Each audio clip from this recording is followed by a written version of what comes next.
Excellent.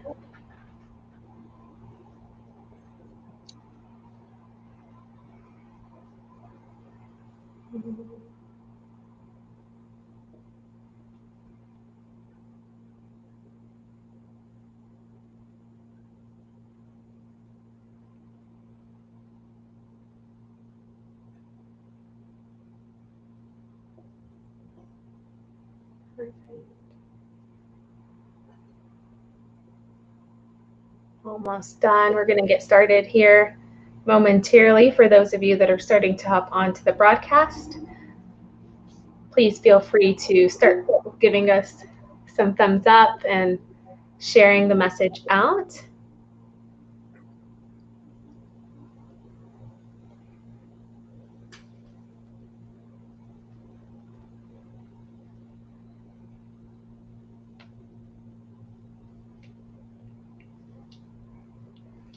Well, perfect. I already see a couple of you hopping onto the broadcast, so I'll give it a few minutes before we get started with the content of this.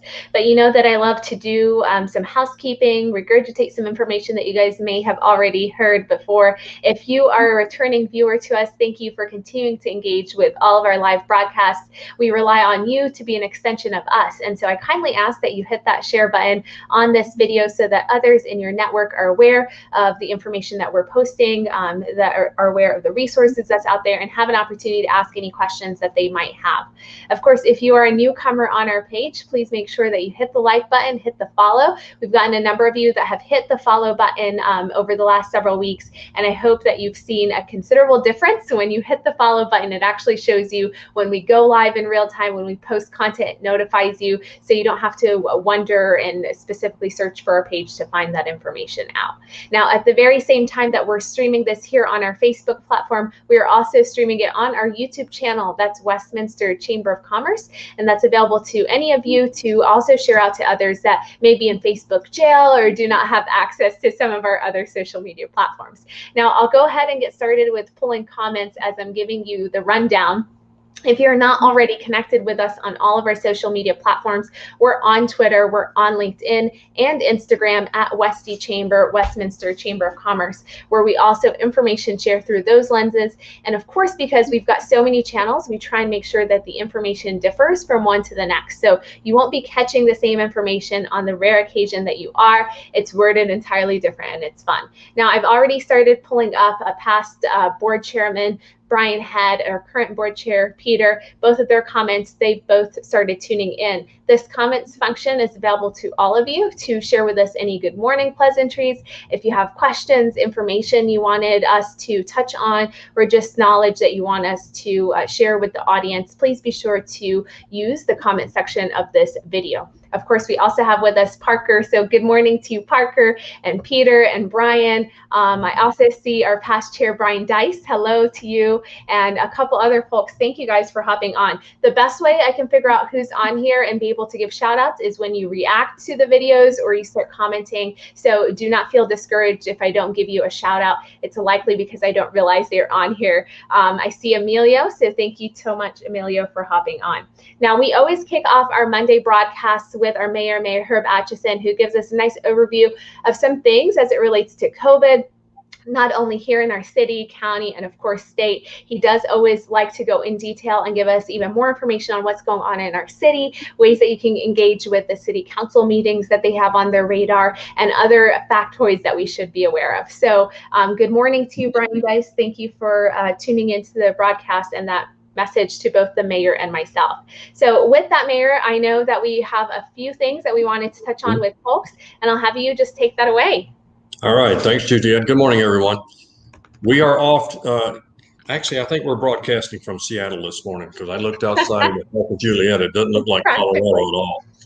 So talk about tonight from the council standpoint. We have a study sessions tonight. It's not a normal council night, but we have two executive sessions, one in the beginning early tonight and one at the end. We have a very small agenda as far as council goes. We have the weekly COVID update, and then we go into one update on what's going on with the next steps with the strategic plan. So kind of there. Let's go into the information that we continue to talk about every week, and it's our COVID numbers. So our COVID numbers this morning are continuing to be in an area that we don't want. In Adams County, our weekly infection rate is 199.9, and in Jeffco, it's 166.4. Our 2-week rate, which is what we try to watch also, Adams is 448.7, and Jeffco is 368.6. The positivity rate, still not good. In Adams, it's 8.2. Jeffco is 5.7. These numbers continue to drive up our COVID infections, telling you where we are. We still aren't getting the numbers going in the right direction. We've had some minor fluctuations over the last 4 or 5 days, but they still hover around too high a number. So that's where we're at. Now, over the weekend, the governor has issued an extension of the mask order into June the 1st.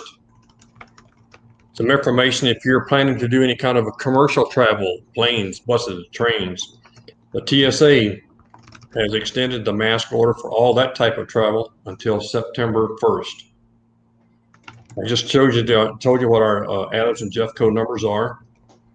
I met with the head of Centura Hospital for St. Anthony's Central this morning, and he talked about their bed capacity is very full. A lot of people are sick, but the COVID infections of those admitted are very low. What are you seeing is people who are sick with other issues. A lot of people are doing non-elective and elective surgeries they're in, but still a pretty full bed count for St. Anthony Central. Looking at COVID infections, we continue to see a few infections here and there. We are still seeing that the numbers that the dial is looking at as we move forward into the clear stage of 2 per county per day, we are still staying below that average. So none of the 4 hospitals up on our end that we typically deal with are in risk of having an overabundance of COVID. But as anywhere else, because COVID numbers are perceived to be much lower, there's less people going in and under the COVID things. What we are seeing of those who are going to the hospitals for COVID infection is still in our age groups of 18 to 45. That's the groups that still have the least amount of numbers of vaccinated. Our seniors and the 70 plus, the people going to the hospital, if they are at all, are very low in numbers, and the severity of their cases is they're staying a much shorter time, which has been great. We're glad to see that, which is much better. Our current look of vaccines, they are readily available. In fact, if you recall, last week we talked about an opening of 700 vaccine opportunities at the NREL site last Wednesday. And I told Juliet earlier, I won't know where the update is on how many actually got filled until Wednesday of this week when we talk to the Jeffco group. The health orders, a reminder that we will see a major change in health orders on May the 15th. Concerning piece about this is we are starting to see an increase in the number of people who had their first shots that are now not getting their second. I think, in my opinion, some of this and some of the reports we've heard is the concern about what happened with Johnson & Johnson, having that vaccine pulled back. It scared a lot of people. And I don't discount that you shouldn't be concerned, but we've not had anywhere near or the type of reactions with either Pfizer or Moderna.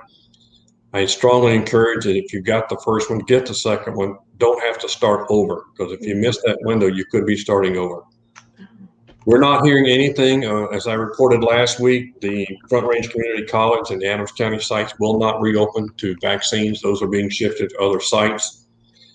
We still have the test site at Cats. My understanding, the numbers are down there just because not as many people are getting tested. And this is driving some of our infection numbers to go higher. With fewer people getting tested and still finding people with infections, that drives that percentage up higher. So it could be misleading in some people's minds, but if fewer people are getting tested and the numbers are higher, it's going to drive the infection rates higher. So we still want to encourage people to do everything they can to be safe. take into account that we want to wash your hands, wear your mask, do your social distancing. For our restaurants and businesses after the 15th, again, I believe, unless something happens dramatically between now and then, the restaurants spacing will go away. All indoor activities will go back to pre-COVID, as well as businesses and restaurants both. As I was talking to Juliet before we came on live, the governor revised a portion of the mask order over the weekend, which I don't know how you would enforce this, really. The indication is that you can have people in groups of 10 indoors and not wearing masks if 80% of the 10 people all could show through some form of documentation that they had both their shots. Now, me personally, I carry a picture of mine around with me on my phone, so if there's ever a question, I can show that I've had both of my shots. But not everybody does that, or they don't carry the record around with them. And who's going to do the checking? Is it the responsibility of wait staff or the business clerk that's in there? It's really not clear. So bringing this out today as a new piece of the mask order, with the whole thing going away in just over a week, 10 days, in my opinion, is just added confusion to what you're supposed to enforcing. So I would tell you to just keep doing what we're doing. Try to be safe. We want to get into the summer. Outdoor activities are open. We want to have people go out, enjoy themselves. But if you're uncomfortable, still wear your mask. I know I was at an event on Saturday here in Westminster. There were several hundred people out. It was a Little League kickoff day for them. There were people both in mask and out of mask, but it was a lot of social distancing. People were keeping good distance and where they could. And if they were congregated, I saw quite a few wearing masks. I was worried when I first got there, but when I went out to do the speaking portion of it, I had taken it off. But then at that point, I was more than 6 feet from anybody. We want to keep vigilant. We'd like to get out of this mask thing altogether eventually, but right now, at least through June the 1st, indoor settings only. Mask requirements stay in place. And then as you start to see it increases, still remain trying to be safe as you can. Juliet, as I indicated, there's not a big update today. Our COVID stuff is pretty well flatlined. We're still in the upper numbers that we would like to get away from. I did see on the overall map this morning, there are at least 4 counties that are back into the red level. If we still use the blue, green, yellow, red, but nobody was in purple. So that's encouraging, but there were 4 counties, none of them in the metro area, but almost all of the 8-county metro area is in at least yellow in the numbers. They're not gone back to orange yet. So that's kind of our report for the morning, unless people have got questions that we need. And I'm watching the chat, and it's mostly Juliet Abdel doing all the talking. I am trying to do my part in capturing everything you're sharing, Mayor. And for those of you that are hopping on a little bit later, I see Tara. Thanks for the quick no. I know she said a great idea, Mayor. There were a couple of remarks that you had made earlier on. I also see Colleen and a couple of other folks that are tuned into our broadcast, former Mayor Pro Tem Alberto Garcia, etc. So if you guys are engaging with us, please do your part and give us either comments or questions that you might have that come to mind. Our Mayor has touched on a number of items, and I've done my best to capture most of those inside of the comment section for you to kind of scroll through and see the information that we've touched on. I just wanted to ask, this was a question that came up for me over the last few days, Mayor, and I know we've touched on this before with the downtown area and some of the new developments. Some folks were kind of asking anything else that's on the horizon.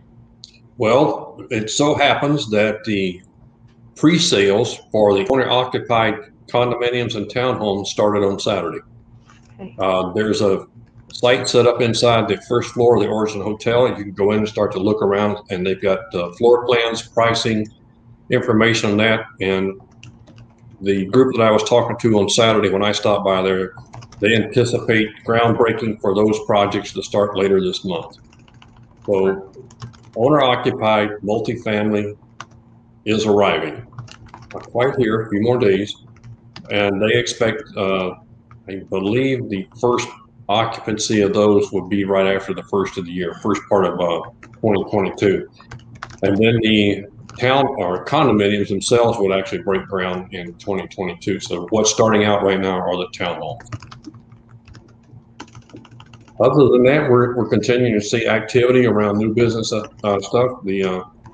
I didn't get a chance to check in with the hotel management on Saturday when I was there, since it was Saturday. But from what I could tell, there were quite a few people in the parking lot. So I'm assuming most of the ones in the back were people occupying rooms there at the hotel. Restaurant had quite a few people in it for lunch when I was there.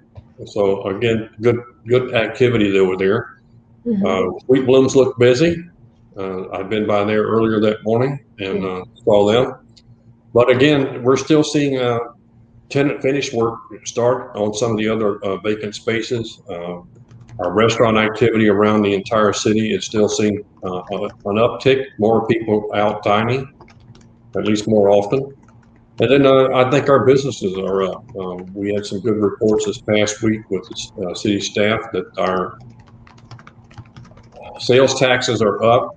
Looks like even though we're not going to be anywhere near where we'd like to be, we are back more to a positive side with revenues coming into the city. So that's very helpful. Again, as we had talked in our retreat here recently, we've still not had to lay any employees off because of COVID, and we've continued to find spaces for them to work and things to do.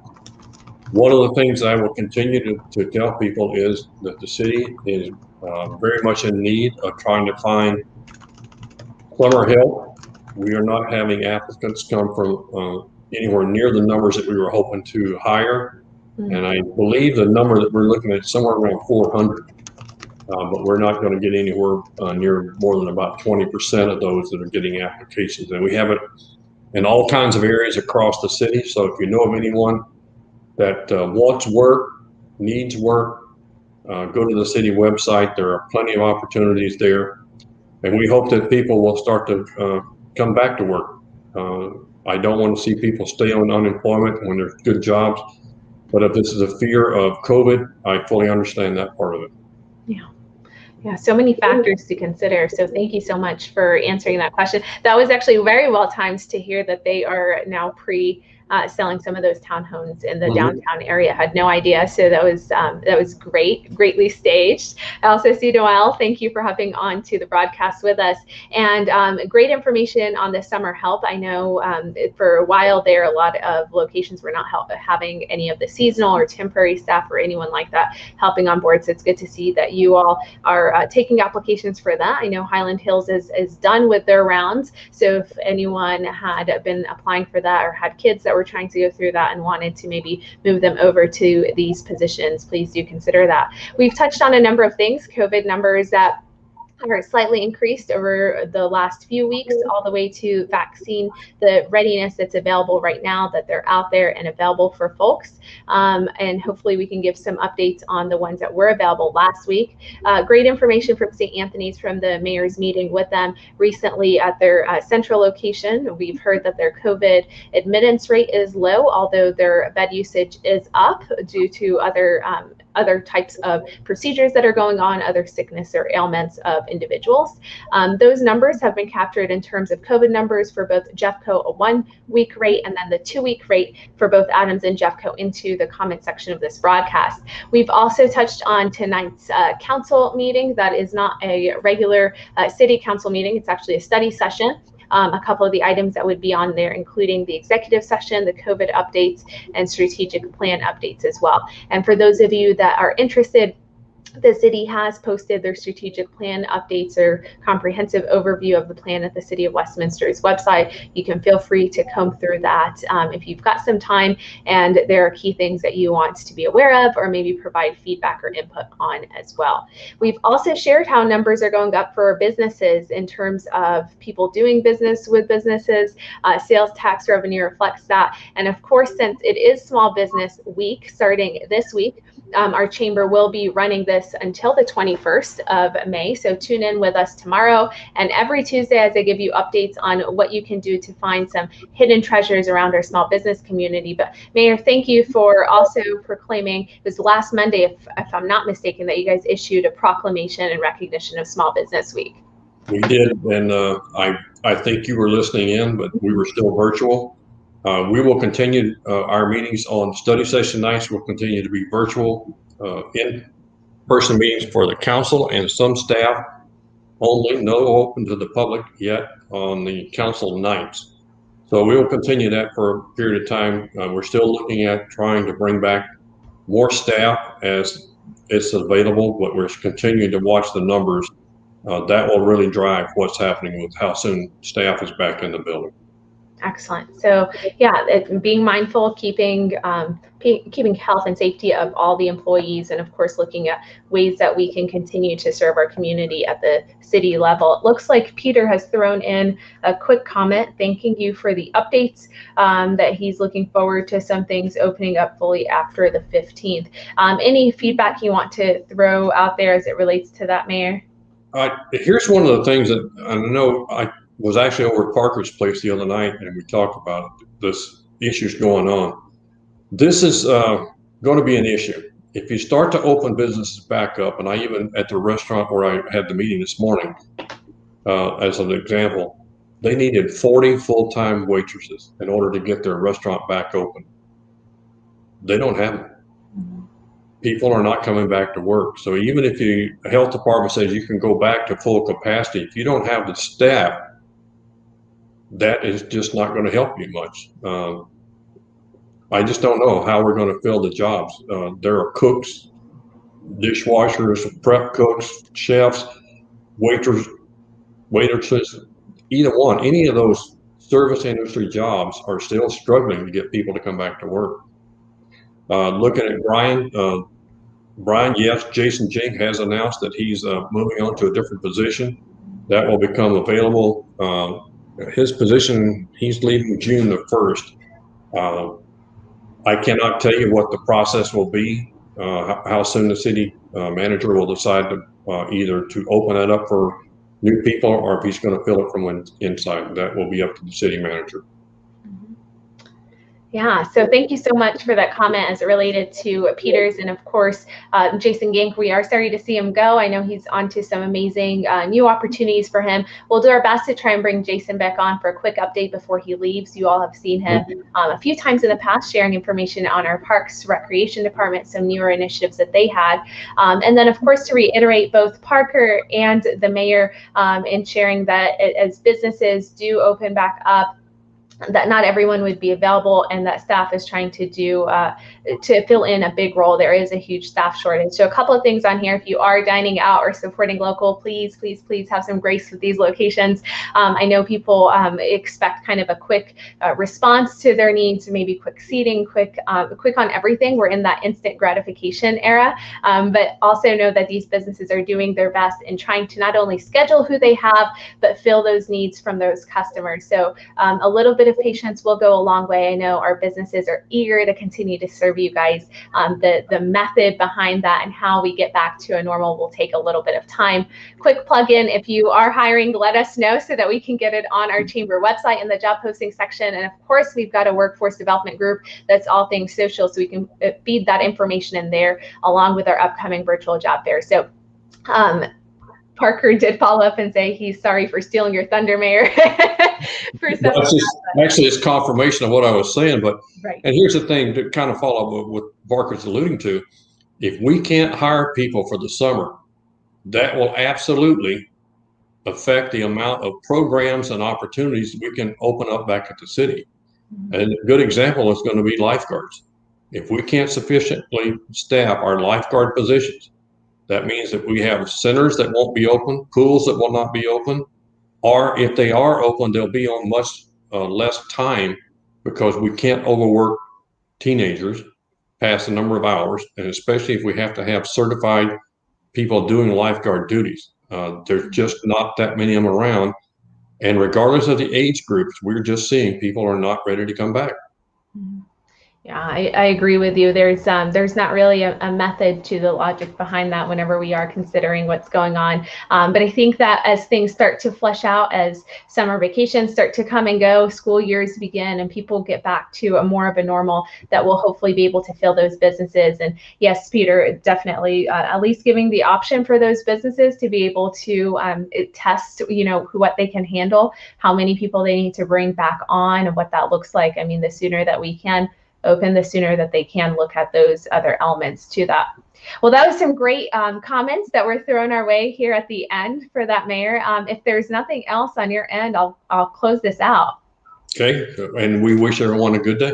Awesome. So be sure to tune in with us next Tuesday. If you are tuning into this broadcast later on, our mayor has given us a number of updates. They are located into the comment section of this broadcast, but please be sure that you listen to his comments more than reading my content. Sometimes I'm a little slow to type the information, and I want to be sure that you're getting the most accurate. If you've not already done so, share this out to your network so others can see the information and maybe reach out if they have any questions, either for the mayor or myself or our organization.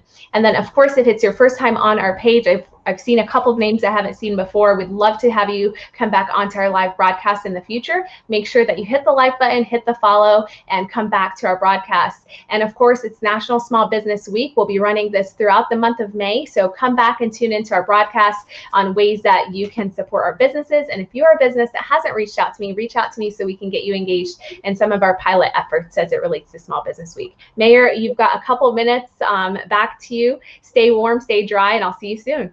Take care. Have a good day.